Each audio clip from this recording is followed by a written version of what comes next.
two items are annexation and rezoning request. A Stateline Investment Management is a property that is currently zoned R21 in Lowndes County. The proposal is to annex that property and give it an R15 zoning in the city. The property is located at 4081 Mount Zion Church Road. The zoning map on the screen shows its location. It's a long, deep property. It's 26.66 acres. As talked about in the staff report, before 2021, it was zoned R1 in the county. It was a county zoning case back at that time to rezone from R1 to R21. That was recommended for approval by the planning commission and then ultimately approved by the county commission. Property, nothing has happened with it in those 3 years. We now have a new applicant wanting to increase the density a little bit further from R21 to R15 and bring it into the city to connect to the city utility system. Zoning pattern is still the same as it was a few years ago. It's R1 and R8 zonings on Mount Zion. Behind it, to the north and west, you see the R15 on the map. That is the Knights Mill subdivision. That was developed about 15 years ago as R15 neighborhood, and that is probably the closest comparable that we'll see to what the applicant is proposing. And then you see other patterns on the screen. The dashed or the dotted red line that you see is the current city limit line. So this property is contiguous to the existing city limits on the two sides. As we talked about in the beginning, we usually do with annexation and zoning cases. We conduct one public hearing for both cases together, but when it comes time to vote on it for a recommendation, we need to make a motion and vote on the rezoning first and then the annexation. So continuing, zoning pattern you see is this character area for this entire area, suburban area, which offers quite a mixture of different zonings, but is sort of in that medium intensity range. R15 zoning is within that range. Aerial imagery, property mostly undeveloped, one single family residence way off the road, back down a long driveway, which we'll see in a moment. But in this imagery you see the semi-rural pattern of houses and large lots to the east and south, and then the Knights Mill subdivision very plainly showing up from about 15 years ago.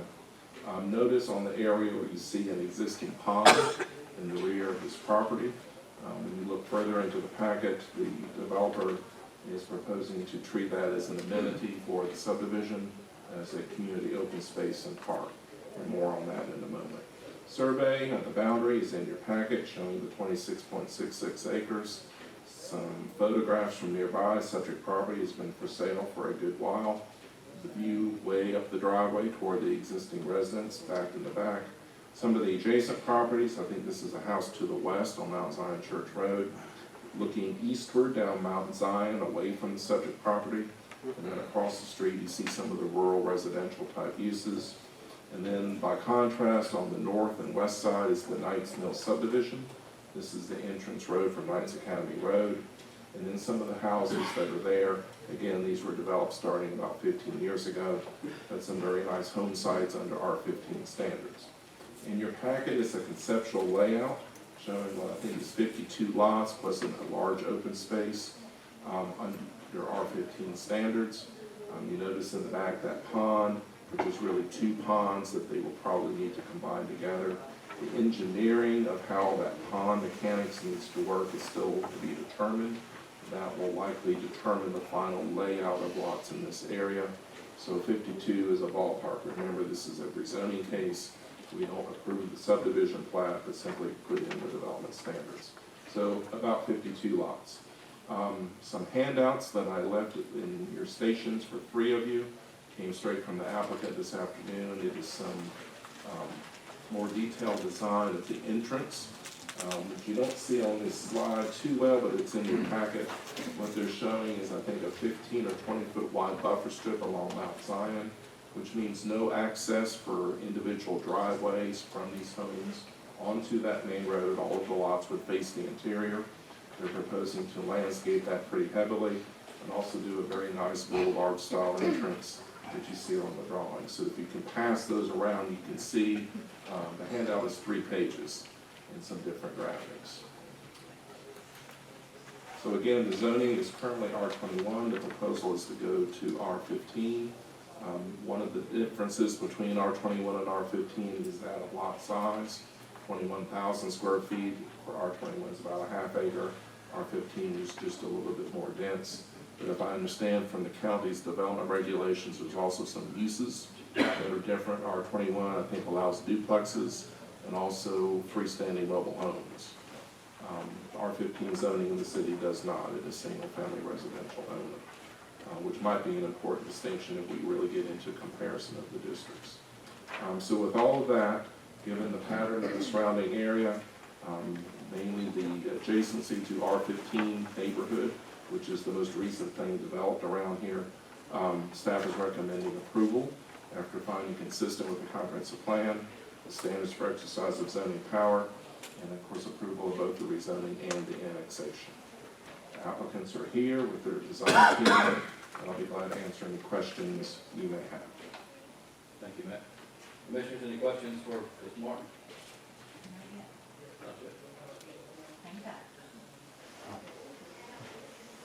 All right, in that case, we'll move on and open the public hearing portion of this case. Is there anyone here this evening that would like to speak in favor of this case? So please come forward. Please give your names and addresses for the record. Yes, my name is Jason Glass. I'm at 4215 Forest Drive. We're not also. Bobby Day, 3186 Solomon Road, And both of us with Stateline Investment Management Company. So we're here to speak in favor of the proposed development. We also have just some photos as well. We hope we can enhance sort of understanding what we're going to do for this.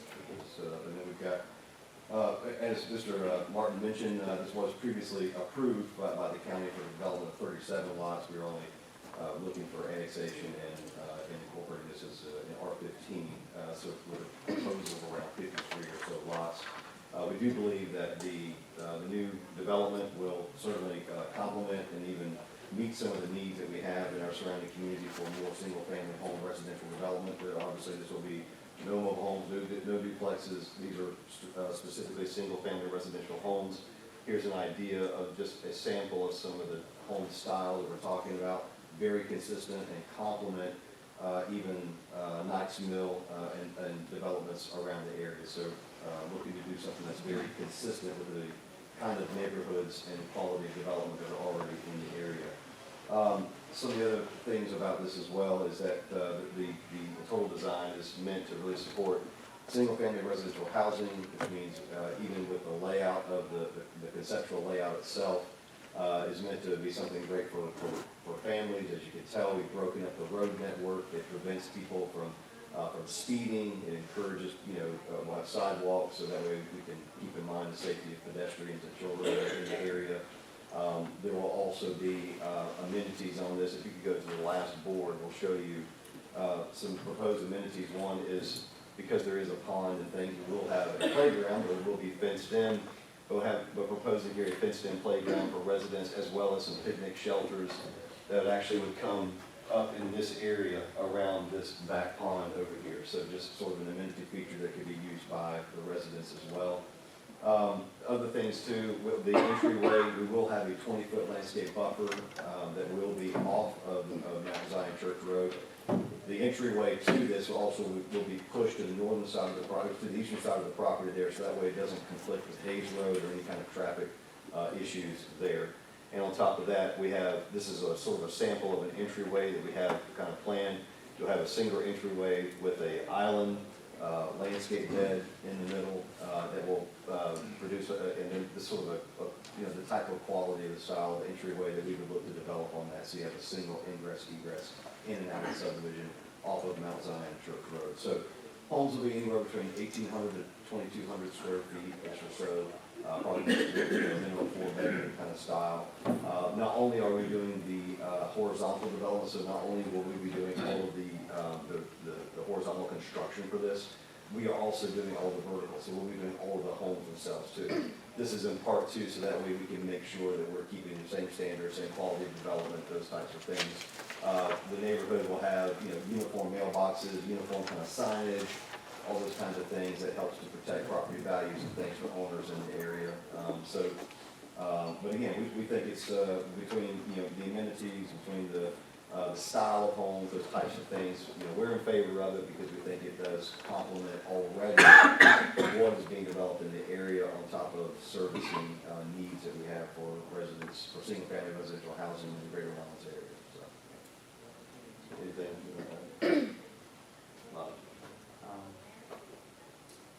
We're also looking at possibly just incorporating some sidewalks around to where we can do, the residents can walk their dogs, or they can exercise, or just have an area to socialize in.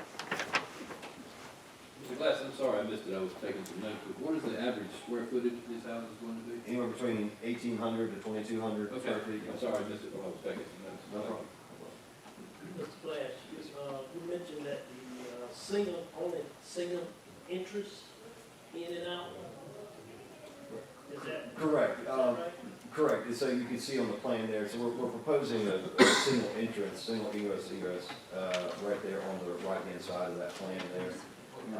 Part of that was to prevent any kind of driveways or traffic going out onto Mount Zion Church Road, so, and then, yeah. So it's in the back, there is what we call, when I work there, stuff out. What you plan on with that particular area? So, we had some conversations with Mr. Martin about leaving that stuff out there. If there ever was potential for future development, something in there with that, you know, maybe another single-family residential subdivision that can be added on there, then at least you could continue that, you could have additional access for circulation around the property, and obviously thinking about fire access and those types of things as well. Were you keeping in mind for fire department, emergency type? Yes, sir. Yes, sir. Now, does that meet, this stuff out meets the requirement Right. necessary? It's a similar situation that we had before. Yeah. This one's a little more complicated because Mount Zion Church Road has got a good bit of frontage. By itself, there's barely enough room for two entrances there. However, Hayes Road being off the southwest corner Yeah. creates its own spacing requirement. Yep. And with that in play, there is not enough frontage for two. Okay. So something has got to give. Either you put in two roads where there should only be one, or you create a stub out. There is in the development regs and even in the comprehensive plan a goal to interconnect neighborhoods and not isolate into pockets. Yep. So the plan here is to plant a future connection if, when the property to the east may redevelop. That would be something a future developer would need to reckon with. Knight's Mill, as you look at the map, for the zoning part of it, you notice there's a lot of lots there. They met the requirement of two off of Knights Academy, but you see it bottlenecks into one. It met the letter of the law at that time. This is before LDR. I wouldn't say it meets the intent, but that's how it was done. Now, that subdivision was a little bit more isolated, not many good choices of where to do a stub out. Some of the obvious places to its east and northeast, those are wetlands areas, which poses a problem. And then you have the road and railroad on the west. It would have been great if we could go back 15 or 18 years and do a stub out from Knight's Mill, perhaps into the subject property, and then we wouldn't be having the conversation. Correct. Any other questions for these gentlemen? Thank you, sir. Thank you, Mr. Glass. And also, just from being a developer and doing subdivisions in the past, a lot of these older developments, subdivisions, they have like a lack of safety light poles and stuff. It's dark in areas. So we're also going to address that and throw on light poles and space them out accordingly to make the neighborhood safe for the residents. Thank you, sir.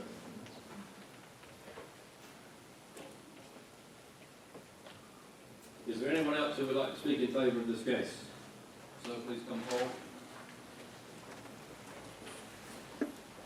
My name is Bill Kent, Innovative Engineering, 2214 North Patterson. Just one question, Commissioner, you asked, could you pull up the lot layout? One difference in this layout from the previous one with the long stub outs for emergency, you'll see that police and fire, there's no long dead-end road.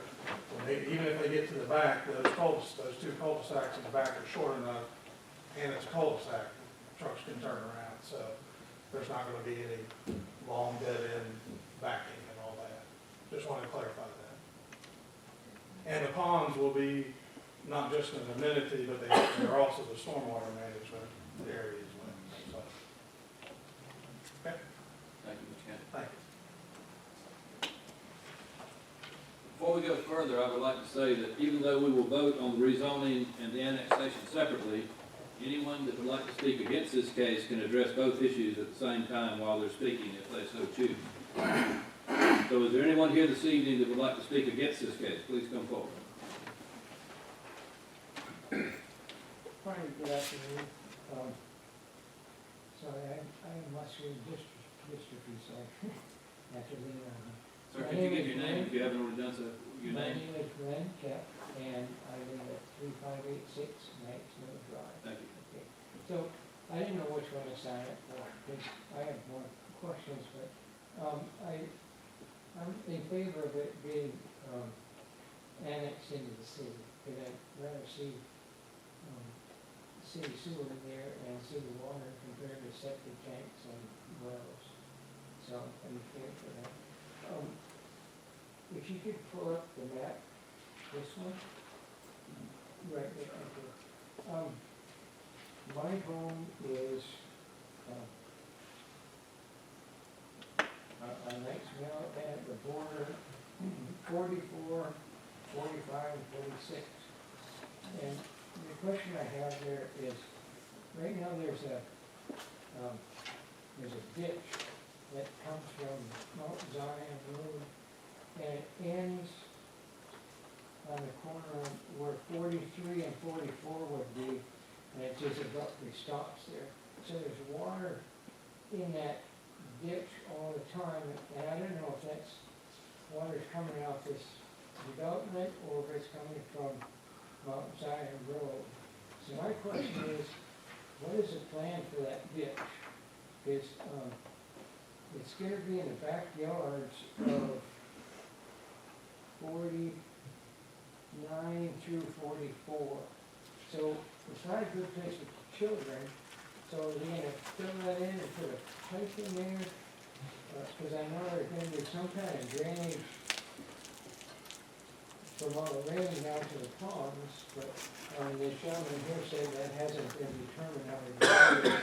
So my question is, what are they going to do with this swale or ditch that borders Lakes Mill? Because there's always water in it. Up tonight for it's still probably half full of water. So is more water going to run into that, or is that going to be in the drainage plan? But, So this is an existing ditch, sir? The Pardon me? existing ditch now? It's an existing ditch, yeah, and So your it's question on is- the development property, it's right, it's maybe 3 feet off our property line in the back. It's probably, I'm guessing 8 feet across and 6 feet deep. And I looked, and I couldn't see how far it goes towards the Mount Zion Street, but the neighbor who is behind us, who's in the county, he said that drainage ditch goes all the way to the street, to Mount Zion. It was just my concern that we're hoping that ditch wasn't gonna be used to go all the way to the retainage ponds in the back for the drainage. I don't know if you'll can answer that, if that's on your plan, or? That would come in engineering later, in Okay, later so you stage. have no idea how the drainage is gonna be set up for this? I do wanna compliment the homes that they showed, they are really nice. But my concern is, what are you gonna do with this ditch in the back? Because really not a lot of snakes and frogs and everything back there, and it's not a place for children, if that's gonna be the backyards of 6 of the lots. Mr. Kemp, I would just encourage you maybe to reach out to the developer, or or maybe the developer could reach out to you to let you know how that's going to be addressed. It's a good question. Thank you, sir. Thank you very much. Is there anyone else that would like to speak against this case? Please come forward. State your name and address. Master Sergeant David Washbaugh, retired U.S. Air Force, 4125 Mount Zion Church Road. I actually, go back to that other slide, I live on the R1, 2 houses down from where the subdivision is being proposed at. My question is, when you had the overhead shot, my neighbor and I, both of us, we hunt in our backyard. It's county, so we hunt there. I mean, we both get several deer a year. And with subdivision, especially if it's gonna be going city, they're gonna hear firearms going off a lot. I just don't want police, every time you turn around, hey, there's a gun going off, there's a gun going off. Because we're in the county, we're able to set fire there. And I've been hunting there for a while, and my concern also is when you're talking about fire safety and all that, when you showed the map earlier, all the ones down here below, everything over here is all county, and there's only one entrance through to Mount Zion, who's doing fire support, fire department, police department, who's actually gonna be the one? Because now you've really got it, you've almost got an island in the middle of county residents. So that's my concern with everything. Thank you. Thank you. Is there anyone else that would like to speak against this case? We have a little time left. Please come forward. Andy Curry, 4103 Mount Zion Church Road. My main concern was a fence to be able to put up beside my house, because my house, our bedroom faces their property on the west, and we just want to make sure that we get something, some kind of sound barrier or some kind of something put up there in the potential house. So, Mr. Curry, your property is directly to the east. That's correct. Matt? Between residential zones, there's no fence required between single-family developments, but it is often the case, particularly when you have a long row of residential lots on one side. I would be very surprised if there wasn't one. Probably details specified by the developer through their covenants as to how the fence would be constructed, but it's commonplace. Is that something that we can condition in? Is a barrier or You can, I wouldn't recommend it, but you can. It's just unusual when you've got residential zonings like this on both sides. It's just a difference in the density. difference is though, is this guy's in the county. You know what I'm saying? I suspect if it's not mandated by the covenants of this neighborhood, those future owners are gonna put one up anyway. So we'll take care of that way, would not be a burden expense on him. Okay. If the covenants deal with it, then there's gonna be some uniformity in the fence, which I think would be better for everybody. But I would be surprised if that's not the case. Thank you, Mr. Curry. Time has run out for the public hearing portion. So commissioners, any questions for staff before we move forward, or any other comments?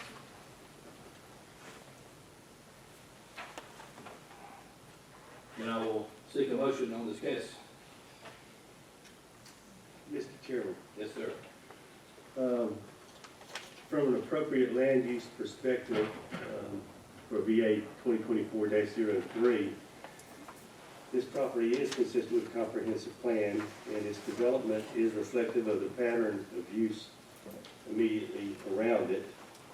And of course, we know over time there has to be new homes and expansion as time goes on and Valdosta continues to grow. So therefore, I'd like to make a recommendation that we recommend approval of this request. For the rezoning portion. The rezoning, yes.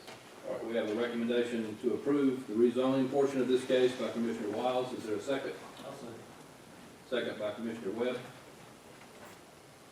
All those in favor of the recommendation to approve? I think it's unanimous again. So Matt,